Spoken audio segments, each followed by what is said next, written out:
میرے نبی نے خوشخبری دی کہ حسن اور حسین جنت کے نوجوانوں کے سردار ہیں، اور میری بیٹی فاطمہ جنت کی عورتوں کی سردار ہے، اور علی کا درجہ حسن حسین سے بھی اونچا ہے۔ یہ میرے نبی نے زندگی میں خبریں دیں، پھر حسین کو جان دینے کی کیا ضرورت تھی؟ کیوں اپنی جان کا نذرانہ پیش کیا؟ کس بے دردی سے انہیں ذبح کیا گیا؟ اور کون ذبح کرنے والے جو کلمہ پڑھنے کا دعویٰ کرتے ہیں کہ ہم مسلمان ہیں، اور اتنی عظیم ہستی۔ ایک دفعہ آپ نے حضرت ام سلمہ سے فرمایا کہ میرے پاس ایک فرشتہ آ رہا ہے اللہ سے اجازت لے کر، ملنے جو پہلے کبھی نہیں آیا، تو کوئی اندر نہ آئے۔ تو ام سلمہ پہرے پہ کھڑی ہو گئی۔ اتنے میں امام حسین علیہ السلام آ گئے۔ وہ اندر جانے لگے تو انہوں نے روک لیا، روکا تو وہ رونے لگے، روئے تو انہوں نے چھوڑ دیا۔ تھوڑی دیر کے بعد اندر سے رونے کی آواز آئی، چھوڑ رونے کی آواز آئی۔ تو جب وہ بھاگ کے اندر گئیں تو آپ نے حسین علیہ السلام کو ایسے سینے کے ساتھ ایسے چمٹایا ہوا تھا، اور اس طرح پورا وجود آپ کا دھڑ دھڑ کر رہا تھا، اور آپ زور زور سے رو رہے تھے، ہچکیوں کے ساتھ رو رہے تھے۔ میں سلمہ نے پوچھا یا رسول اللہ میرے ماں باپ قربان کیا ہوا؟ آپ نے کہا یہ جو فرشتہ ملنے آیا ہے اس نے حسین کو دیکھا ہے، تو اس نے مجھے بتایا ہے کہ آپ کے اس بچے کو آپ کی امت ذبح کر دے گی، اور جس مٹی میں اس کا خون گرے گا اس نے یوں ہاتھ میں مٹی لا کے دکھائی، اس میں آپ کا خون گرے گا، اور آپ نے وہ مٹی حضرت ام سلمہ کو دی۔ اور جس دن آپ شہید ہوئے 61 ہجری جمعے کے دن، تو حضرت ام سلمہ سوئی ہوئی تھی، تو عصر کے قریب سوئی ہوئی تھیں، تو خواب میں دیکھا اللہ کے نبی ہیں اور آپ کا رنگ اڑا ہوا ہے، بال بکھرے ہوئے ہیں، آنکھوں سے آنسو ہیں۔ تو حضرت ام سلمہ کہتے ہیں یا رسول اللہ خیر تو ہے، کیا ہوا؟ کہا حسین کو شہید ہوتے دیکھ کے آ رہا ہوں۔ تو ان کی آنکھ کھلی، انہوں نے مٹی کو اٹھا کے دیکھا، جو بوتل میں تھی وہ سرخ ہو چکی تھی۔ اور حضرت عبداللہ بن عباس نے خواب دیکھا کہ اللہ کے نبی کے ہاتھ میں بڑی بوتل ہے، زمین سے خون اٹھا کے اس میں ڈال رہے ہیں۔ تو انہوں نے پوچھا یا رسول اللہ آپ کیا کر رہے ہیں؟ کہ یہ میرے حسین اور اس کے ساتھیوں کا خون ہے، میں جمع کر رہا ہوں، قیامت کے دن ان کی وکالت میں کروں گا اللہ کے دربار میں، ان ظالموں کے خلاف میں حسین اور ان کے ساتھیوں کی وکالت کروں گا۔ یہ سب سے اونچا گھرانہ، اور وہ اللہ کے نام پر 72 آدمی، سامنے 5000 کا لشکر، جان بچانے کے لیے کلمہ کفر بھی جائز، لیکن ایک وقت آتا ہے کہ جان دینا جان بچانے سے زیادہ محبوب بن جاتا ہے۔ تو آپ نے ان سے کہا کہ مجھے آج رات کی مہلت دے دو۔ جمعرات کا دن تھا، تو انہوں نے سمجھا شاید یہ کل صلح کی بات کرے گا۔ جب شام ہوئی تو عصر ہوئی تو آپ خیمے کے باہر بیٹھے تھے، تو آپ کو نیند آ گئی، آنکھ کھلی تو آپ ہنسنے لگے۔ تو حضرت زینب نے پوچھا بھائی یہ کوئی ہنسنے کا وقت ہے؟ تلواریں سر پہ چمک رہی ہیں۔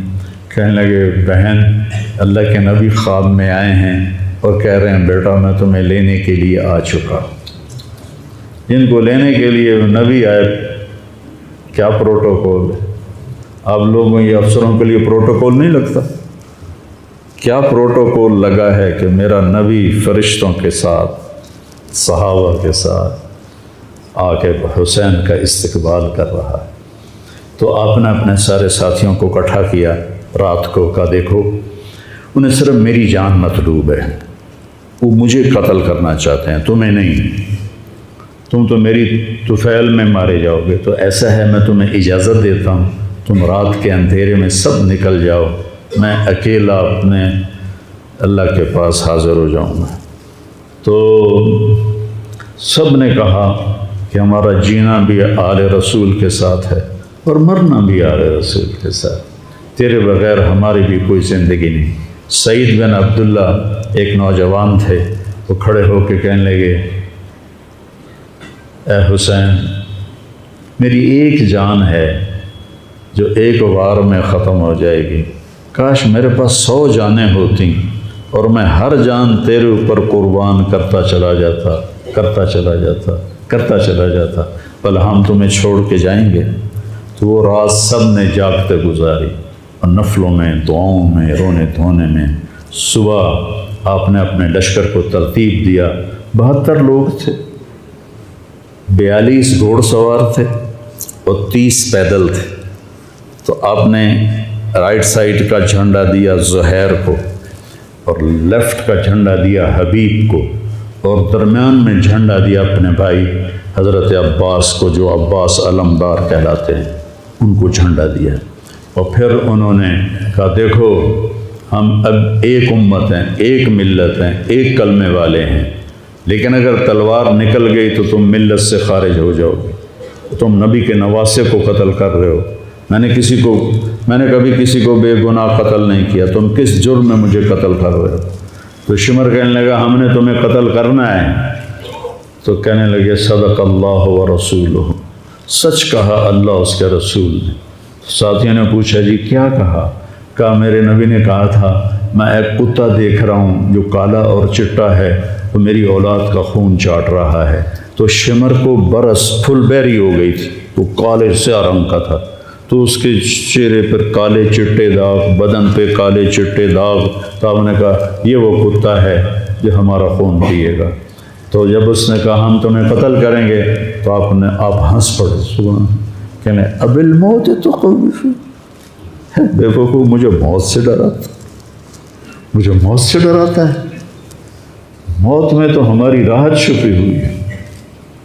تو ایک ایک کر کے لوگ نکلنے شروع ہوئے، تو جو نکلے کوفی قتل ہو جائے، جو نکلے وہ کوفی قتل ہو جائے۔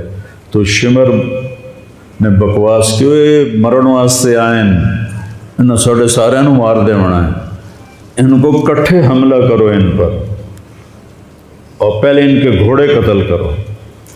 تو 5000 تیر چلے اور 42 گھوڑوں کو انہوں نے پہلے نشانہ بنایا، وہ سارے مر گئے، اور پھر وہ سارے پیدل ہو گئے۔ اور اس کے بعد دو بدو ایک کے سامنے 50 آدمی، کیا مقابلہ تھا، گرتے گئے، کٹتے گئے، اتنے میں نماز کا وقت ہو گیا، جمعے کا ہی دن تھا، اور سورج ڈھلا۔ تو آپ نے دیکھ کر زہیر کو کہا کہ شمر سے کہو مجھے نماز پڑھنے، کوئی ہے گنجائش نماز چھوڑنے کی؟ شمر سے کہو مجھے نماز پڑھنے۔ کیا اس کے بعد بھی یہ امت کہہ سکتی ہے جی کیا کریں، ڈیوٹی پر تھا نہیں پڑھ سکا، دکان پہ رش بہت تھا نہیں پڑھ سکا، وہ جی بس ساتھیوں میں بیٹھے گپے مار رہے تھے نہیں پڑھ سکا، گنجائش ہے؟ تو آپ نے شمر کو پیغام بھیجا نماز پڑھنے دو، انہوں نے کہا ہم تمہیں قتل کریں گے نماز میں بھی۔ آپ نے کہا پھر چلو آؤ ادھر آ ستمگر، ہنر آزمائیں تو تیر آزما ہم جگر آزمائیں۔ آپ نے کہا آدھے نماز پڑھو، آدھے ان سے جنگ کرو۔ تو یہ کیسی نماز ہے کہ تیروں کی سنسناہٹ ہے، تلواروں کی جھنکار ہے، نیزوں کی کھڑکھڑاہٹ ہے، اور بدن خون سے تر بتر ہیں۔ اپنے خون سے وضو کیے یا کربلا کی مٹی سے انہوں نے تیمم کیا۔ جب انہوں نے اللہ اکبر کہا ہوگا تو زمین آسمان میں کیا ہلچل مچی ہوگی، جب سجدے میں سر رکھا ہوگا تو تحت الثری تک زمین کی کیا چیخیں بلند ہوئی ہوں گی، اور فرشتوں کی کیا آہ و بکا ہوئی ہوگی کہ 1443 ہجری جا رہی ہے، اب 44 آ جائے گی کل، 1443 سال میں ایسی نماز نہیں پڑھی گئی۔ کربلا کیا کہتا ہے کہ اللہ کے حکم پہ قربان ہو جاؤ، اللہ تمہیں امر کر دے۔ حسین آج بھی زندہ ہے، اور یزید کا نام و نشان مٹ گیا، ابن زیاد کا نام و نشان مٹ گیا، شمر کا نام و نشان مٹ گیا۔ آخر کرتے کرتے کرتے نماز مکمل فرمائی، نماز کے بعد پھر سینہ سپر ہوئے، سارے ساتھی قربان ہو گئے، اہل بیت بچ گئے 16۔ تو آپ کے بیٹے علی اکبر نے کہا ابا جان میں آپ کو مرتا نہیں دیکھ سکتا، آپ مجھے پہلے مرنے دیں، میں آپ سے پہلے جانا چاہتا ہوں۔ تو آپ نے بیٹے کو روانہ کیا، وہ تلواروں کے نغمے میں آئے اور سر دھڑ سے جدا ہو گیا۔ پھر حضرت حسن کے بیٹے عبداللہ آئے، کہنے لگے چاچا میں بھی تجھے مرتا نہیں دیکھ سکتا، مجھے اجازت دے میں جاؤں، یہ میرے نبی کی اولاد ذبح ہو رہی ہے، یہ بکرا نہیں ذبح ہو رہا، یہ میرے نبی کی اولاد ذبح ہو رہی ہے۔ تم پولیس والوں کو، تم تاجروں کو، تم زمینداروں کو، تم سیاستدانوں کو، تم کاروباریوں کو، تم بیوروکریسی کو، تم فوج کو وہ پیغام دے رہے ہیں کہ اللہ کو راضی کرنے میں ہر سودا منظور ہے۔ تو پھر کیا ہوگا؟ حسین کی طرح نام زندہ رہے گا، اور دنیا کے سودے کرنے والوں کا یزید کی طرح نام مٹ جائے گا۔ آج اس بدبخت کی قبر کا بھی نشان کوئی نہیں، اور حسین کی قبر پہ سارا سال میلہ لگا رہتا ہے، اور زائرین کا ایک رش ہوتا ہے، لوگ پیدل جاتے ہیں مزار شریف پر۔ تو عبداللہ کو تلوار پڑی کندھے پر تو بازو کٹ گیا، تو ان کی چیخ نکلی یا عمّا، ہائے چچا، کیا گزری ہوگی حسین کے دل پر، یا عمّا، ہائے میرے چچا۔ وہ پیچھے تھے تو وہ زخمی تھے، لیکن وہ شیر کی طرح آئے دھاڑتے ہوئے اور صفوں کو چیرا، اور عبداللہ تک پہنچے تو ایڑیاں رگڑ رہے تھے، تڑپ رہے تھے، آخری سانس تھے۔ تو آپ نے کہا بھتیجے آج تیرا چچا بڑا بے بس، آج تیرا چچا بڑا بے بس، میں تیری مدد کو نہیں پہنچ سکتا۔ کیا حال ہوگا ان کا جب یہ اللہ کے نبی کے سامنے پیش ہوں گے۔ پھر آپ نے ان کی میت کو اٹھایا، پیچھے جا کے رکھا۔ پھر عبداللہ بن جعفر کے بیٹے اون اور محمد شہید ہوئے، پھر مسلم بن عقیل کے بیٹے عبد الرحمن اور جعفر اور عبداللہ شہید ہوئے، حسن کے بیٹے عبداللہ کے بعد ابو بکر شہید ہوئے۔ پھر آپ کے اپنے بھائی عثمان، جعفر، محمد، عبداللہ، ابو بکر، 5 بھائی حضرت فاطمہ کی نسل سے، دوسری بیویوں سے، وہ شہید ہوئے، عباس، اور چھٹے آپ شہید ہوئے۔ جب آپ آخری رہ گئے تو آپ کے بیٹے تھے عبداللہ 2 سال کے، آپ نے کہا عبداللہ کو بھیج،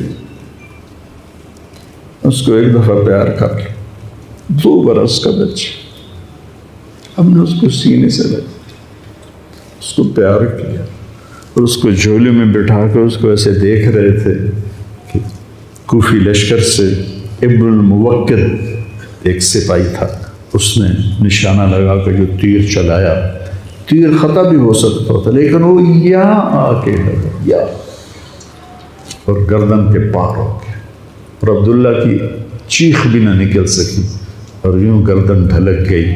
یہاں میرے نبی کے نواسے کا پیمانہ لبریز ہوا، آپ نے دونوں ہاتھ کر کے عبداللہ کا خون ایسے اپنی لب میں بھر لیا، اور پھر اس کو یوں آسمان کی طرف اٹھا کر کہا تو راضی ہے تو میں بھی راضی، تو راضی ہے تو میں، ان سے بدلہ ضرور لینا۔ آپ نے اس معصوم کو لٹایا اور پھر کھڑے ہو گئے۔ اب عصر کا وقت آ گیا تھا اور آپ ڈول رہے تھے زخم کی وجہ سے۔ جس ہستی کے ایک ایک جسم کے حصے کو نبی نے چوما ہو، آج وہی جسم تیروں سے چھلنے تھے اور زخموں سے چور تھے، اور ایسے ایسے ڈول رہے تھے اور لڑ رہے تھے۔ تو شمر نے کہا آگے بڑھو اور اس کا سر اڑا دو۔ تو کوئی ہمت نہیں کر رہا تھا، تو شمر نے پھر ان کو گالیاں دی۔ تو زرع بن شریک تمیمی وہ آگے بڑھا، اس نے آپ کے نیزہ مارا، یہاں نیزہ لگا، پار ہو گیا، تو آپ ایسے لڑکھڑاتے ہوئے گر پڑے۔ تو شمر نے کہا سر کاٹ دو۔ تو سنان بن ابی انس آگے بڑھا سر کاٹنے کے لیے، تو اس کے ہاتھ کانپنے لگے، پیچھے ہٹ گئے۔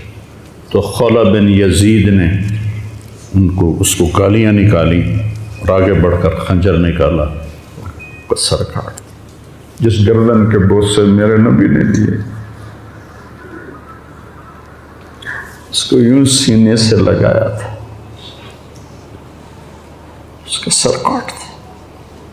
پھر 72 کے سر کاٹ دی، 2 سال کے عبداللہ کا سر بھی کاٹ دی اور نیزوں پہ چڑھا دی اور لاش پہ گھوڑے دوڑا دی۔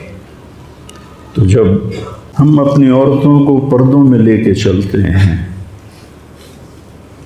غیر محرم سے بچاتے ہیں، میرے نبی کی بیٹیوں کو کھلا کوفیوں نے گھسیٹ، اور میرا رب دیکھ رہا، میرے نبی کی اولاد پیغام دے رہی ہے کہ اللہ سے غداری نہ کرنا، چند ٹکوں پر، چند دن کی زندگی پر اللہ سے غداری نہ کرنا۔ تو جب حضرت زینب نے ایسے دیکھا سر نیزوں پر لاشیں کٹی ہوئی، تو انہوں نے ایک مرثیہ پڑھا، وا محمدا وا محمدا صلی علیک الالہ وملک السماء ھذا حسین بالورا مزمل مقطع الاعضاء وا محمدا وا محمد بناتک سبایا وذریتک مقتلہ تصفی علیہ الریاح۔ ہائے یا رسول اللہ، ہائے یا رسول اللہ، آپ پہ اللہ کا سلام ہو، فرشتوں کا سلام ہو۔ آج آپ کے حسین کی بارات ہے، انوکھی بارات ہے، نیزوں پہ چڑھ کے آ رہی ہے۔ آج اس نے سرخ جوڑا پہنا ہوا ہے، اپنے خون کے دھاگوں کا جوڑا پہنا ہوا ہے، اپنی بوٹیوں کا سرا بنایا ہوا ہے، اور آج اس کی بارات نیزوں پہ چڑھ کے جا رہی ہے۔ آپ کی اولاد کو قتل کر دیا گیا ہے، آپ کی بیٹیوں کو قید کر دیا گیا، کوفیوں نے کفن نہیں دیا، تو تصفی علیہ الریاح، ہوا کو غیرت آئی، اس نے مٹی کو اڑایا اور ان کو مٹی کے کفن پہنا دیے۔